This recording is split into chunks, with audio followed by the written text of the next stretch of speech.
Hi, I'm Ferre with TaxSaleSupport.com. I'm here with Steven Swenson, and this is one of our Property Deal of the Week videos, where we look at different property deals that we've been involved with here recently, and we review different aspects of them. So Yeah, here's a property here from not too long ago. yeah. This is one that we picked up through one of the auctions that we attended. It was picked up. It was built in 1964, and it's just under 1,000 square feet at 936 square feet. Yeah, now properties in this size and in this age are quite common for tax sales, but they're really good investments for for entry level housing, which is something that everybody needs. It's something that you can always find a use for, as well. And so certainly, this age though, and about this size, under 1,000 square feet, a 2-bedroom, 1-bath. These are oftentimes, when you do find homes in tax sales, it's often little homes like these, and they can work out really well. Yeah, and it is a little bit older property, 1964, but it's not 100 years old. Now, as far as the condition, this is kind of right on the condition level that we may or may not purchase it. It's really going to depend on what price we get it. But there is things that are positive about it. We can see that it's currently being lived in, which means that there's probably not too much damage inside. We probably have utilities. We can see things like the grass has been cut. And whenever we're looking at a tax sale property, we're always going to do some on-site evaluations, whether that's us doing it or having somebody else do it, because it's so important we look for the condition. We look at things like the roof, the windows, the exterior, and see if we can see any damage that could be, detrimental in us actually purchasing the property. Yeah, well, how much we pay for the property has to take into account what we believe, that some of the repairs are going to be for the property, what kind of repairs it needs. In other words, we can't just pay blindly, with no idea about what kind of issues the property may have. And because we can't get inside the property, we have to use what we can determine from the outside to make our best guess about it. And so, yeah, there are a lot of things that we can glean or that we can determine by looking at the exterior of a property. And in a case like this, where you've got a property that is occupied, that's great news for us. That's something we always like to see. In fact, it's something we've had people ask us before, do you prefer a house to be occupied or unoccupied? And always occupied, always, because that means that the property can be used, that utilities are hooked up, that it's not leaking like a sieve every time it rains. It's always a good sign when there's somebody living in the property, and so we look for indications like the utilities, like the meters hooked up. We look for cars in the driveway. We look for landscaping, to be done. Those are all good things, to have somebody living there in the property, because it's just so detrimental to leave it empty. Yeah, yeah, and we're going to try to have the person that's taking photos get as many good photos as we can, so we can make a good evaluation.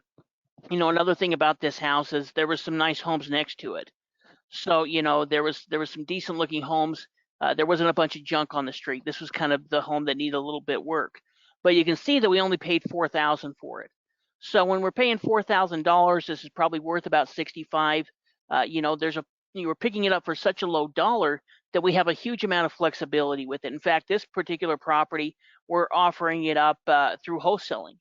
And so instead of going in and fixing it up, we're just going to go ahead and, clear the property out, clean it up, and then wholesale it to another investor for a discount. So, instead of trying to get that 65,000, we'll probably sell it for around half that, maybe about 30,000, maybe a little more, maybe a little less, where we can just put it to another investor or another property owner that's going to fix it up on their own. Yeah, well, and obviously that price point is just a total home run. You can't really control exactly when that happens and when it doesn't. All you can really do is just swing, every time you get the chance. And those times will, they just happen on their own. And so, yeah, this does turn out to be a great deal. But something else that's nice about these properties is that if there is work that's needed, if you stick with properties that are on the smaller end of the spectrum, it's going to limit how much work and how much money ultimately is going to need to be invested. Now, it also may limit your potential profit, in some ways too. But if you are getting into it to fix up, turn around, I mean, to flip it, to sell it, then the kind of work that it's going to need is really important, especially when you're figuring out your maximum bid price. And this property, certainly we're willing to pay quite a bit more than $4,000 in order to win it. It just happened to be what it was wanted for.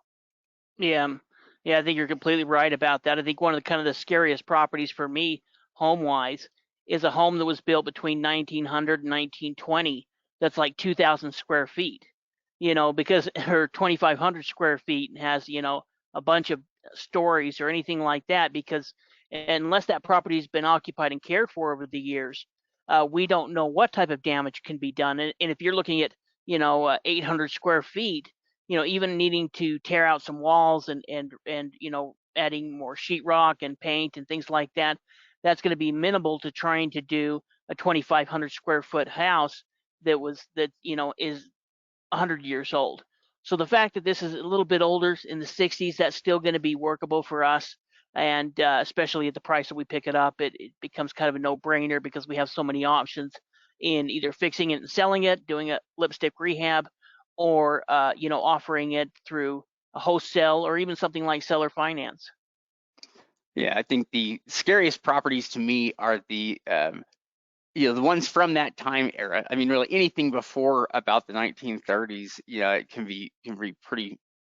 They can be pretty rough if they haven't been well cared for. But no, it's one of the old properties, like maybe something that was considered a mansion when it was built in the late 1800s or early 1900s, and so now it's like, it's like a 3,000 square foot semi-custom property there that is also one that has, it needs a lot of work, and is big. It has a lot of square footage. Like Steve was saying, the square footage really matters, and it's a lot easier to fix up or to repair, an 1,100 square foot property than it is one that's 2,800 square feet or 3,500 square feet. And if the property does need work, then size is only going to compound any issues that you have there. And so it does tend to simplify things. The simpler the property, the easier it is there when something goes wrong. Yeah, definitely. I completely agree with you.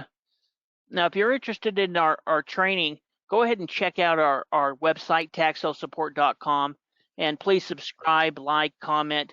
We're going to try to get back to all of your comments, either myself, Shade, or we're going to have one of our coaches answer them.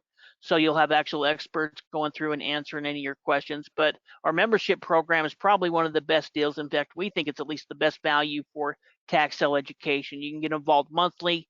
You can get involved with a year or a 6 month. It gives you a big discount off of the monthly price. So go ahead and check it out. Yeah, absolutely. And you can get involved yourself with tax sale investing, and maybe pick up your own properties. So thanks so much for watching, and you can check out our next video that we'll be releasing here soon. Yeah, appreciate it.